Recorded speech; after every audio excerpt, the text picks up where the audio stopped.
अस्सलाम वालेकुम। इस वीडियो में हम लोग डिबेंचर का क्वेश्चन नंबर 12 करेंगे। इसमें हम लोग देखेंगे कि हम लोगों ने इशू भी करना है और रिडीम भी करना है और उसके हम लोग किस मेथड से उसकी एंट्रीज़ को पास करते हैं। तो all the industries limited Ali industries limited issued 5000 10% debenture of 1000 each, यानी कि टोटल नंबर ऑफ डिबेंचर 5000 है। एक डिबेंचर की कीमत 1000 है। अब हमने एंट्रीज पास करनी है। कहते हैं debentures are issued at par and redeemable at par, कि हमने इशू भी पार वैल्यू पे करने हैं और इनकी रिडम्पशन भी पार वैल्यू पे होगी।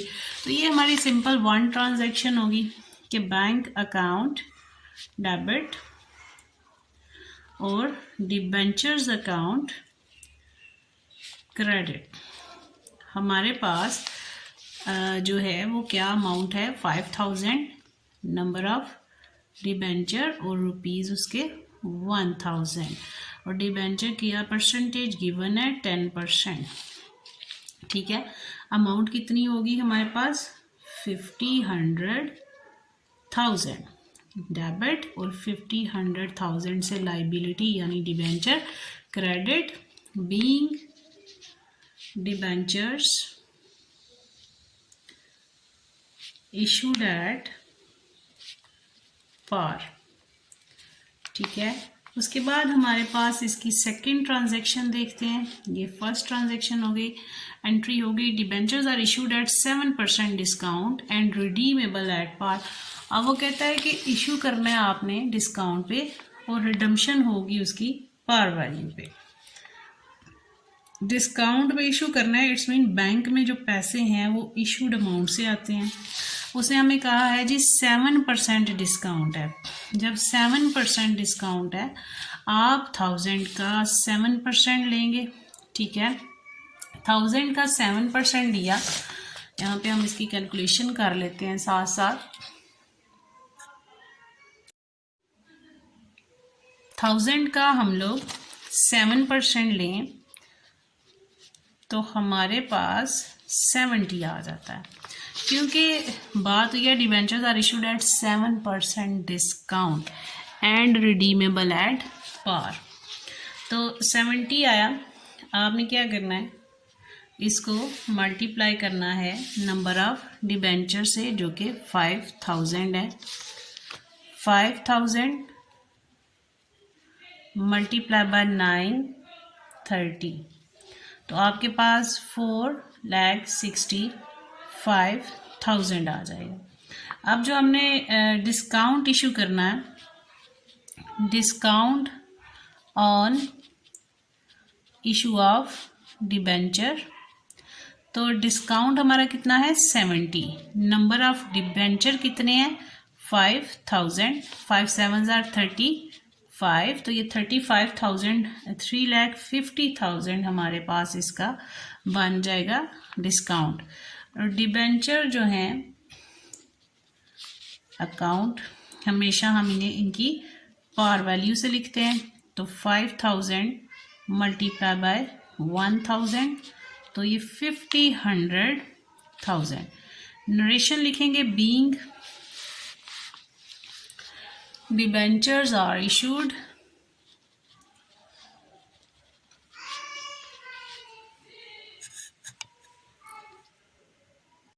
at discount।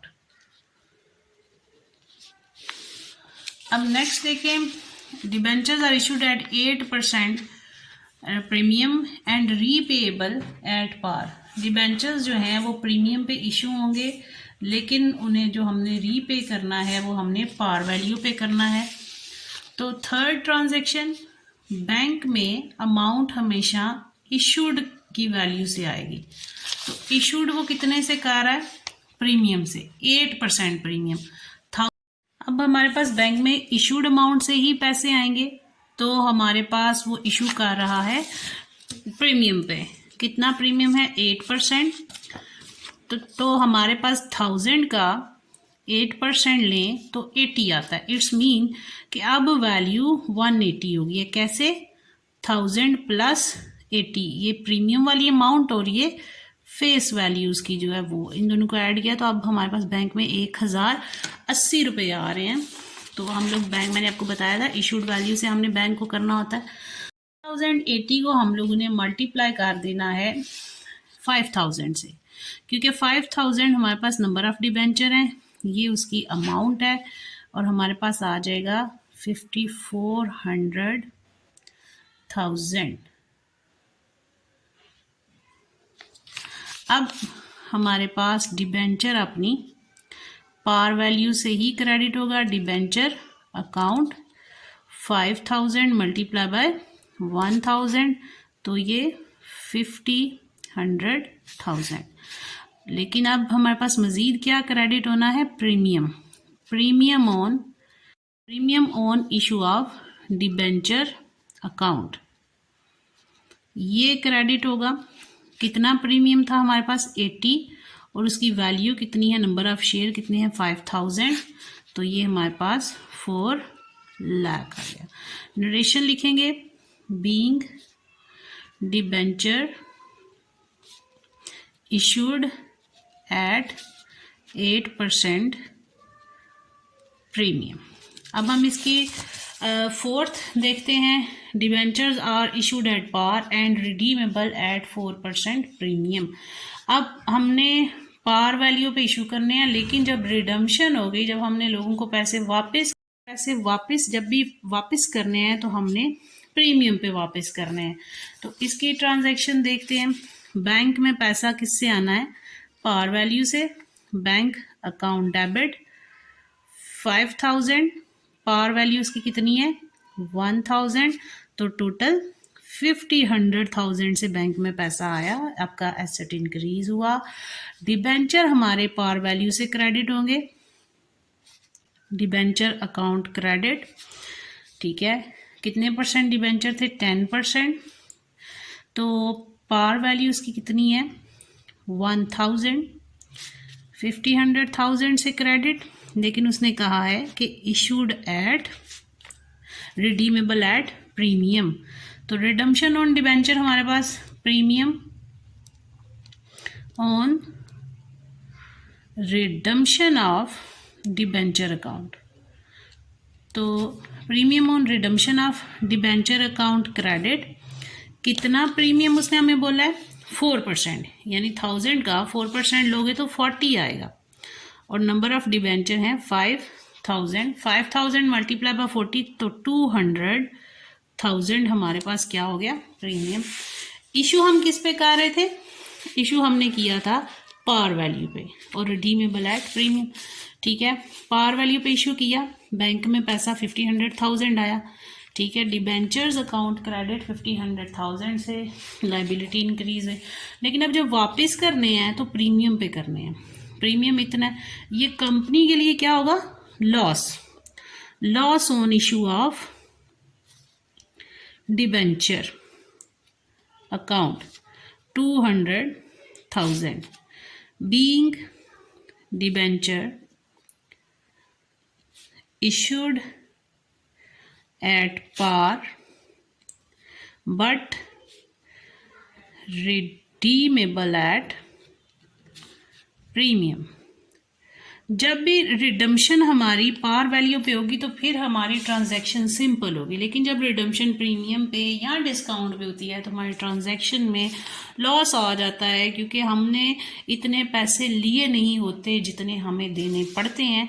अब हम नेक्स्ट देखते हैं 5th में, debentures are issued at 5% discount and redeemable at 4% premium, यानी इशू भी डिस्काउंट पे कर रहे हैं और वापस करना है तो भी ज़्यादा पैसे करने हैं, दोनों तरफ से लॉस में जा रहे हैं। अब देखें, इशू करने हैं तो अमाउंट बैंक में 5% से कम मानिए, 1000 का 5% लेंगे तो 50 आएगा। 1000 में से 50 माइनस किया, इट्स मीन 950 के लिहाज से अब पैसे बैंक में आने हैं। हम करेंगे बैंक अकाउंट डेबिट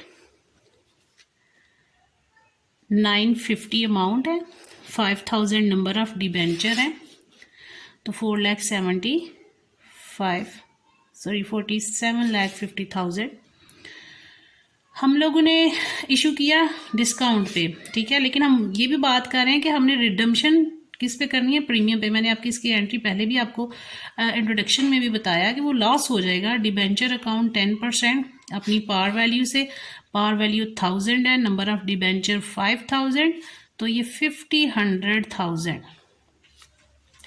अब प्रीमियम ऑन रिडम्पशन है, premium on redemption of debenture account, ये भी क्रेडिट। कितना हमने प्रीमियम उसको दिया, 4% यानी 40 के लिहाज से 40 मल्टीप्लाई बाय 5000 तो 200,000। अब देखें 2 लाख ये हो गया। डिबेंचर वाली अमाउंट हमारी कितनी थी, 50, तो हमारे पास जो उसका डिस्काउंट की अमाउंट थी 25 यानी 2,50,000 बन रही थी। कैसे बन रही थी कि हमने यहाँ पे 50 क्या दिया है, इशू किस पे कर रहे हैं, डिस्काउंट पे कर रहे हैं। तो 50 मल्टीप्लाई बाय 5000 करें तो 2,50,000 आता है। ये हो गया 2 लाख हमारा प्रीमियम का हो गया। तो हम इसे डिस्काउंट लिखने के बजाय हम डिस्काउंट और प्रीमियम दोनों को लिखेंगे लॉस ऑन, क्योंकि ये हमारी जॉइंट एंट्री है, इशू ऑफ डिबेंचर। एक तो हमारा ये हो गया डिस्काउंट वाला, और ये प्रीमियम भी हमारे लिए क्या है, कंपनी के लिए लॉस है। तो टोटल लॉस कितना हुआ, 4,50,000 का। दोबारा बताती हूँ कि डिबेंचर्स हमने इशू किए थे डिस्काउंट पे, बैंक अकाउंट डेबिट, ठीक है, और डिस्काउंट की अमाउंट आप यहाँ पे लिख लीजिएगा 2,50,000। आपको बताया कैसे आई है कि हमने जो डिस्काउंट इशू किया था 50 मल्टीप्लाई बाय 5000 करें तो 2,50,000 आता है नंबर ऑफ डिबेंचर से।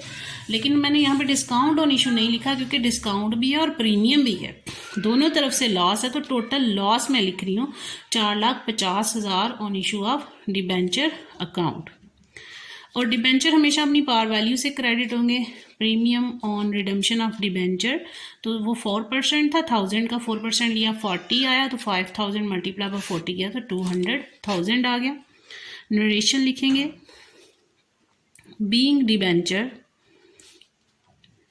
Issued at discount and redeemable at par, at premium. तो इसके साथ हमारा ये क्वेश्चन कंप्लीट होता है। अगर आपको किसी ट्रांजैक्शन में कोई प्रॉब्लम है तो आप लोग कमेंट करके पूछ सकते हैं। थैंक यू, अल्लाह हाफिज़।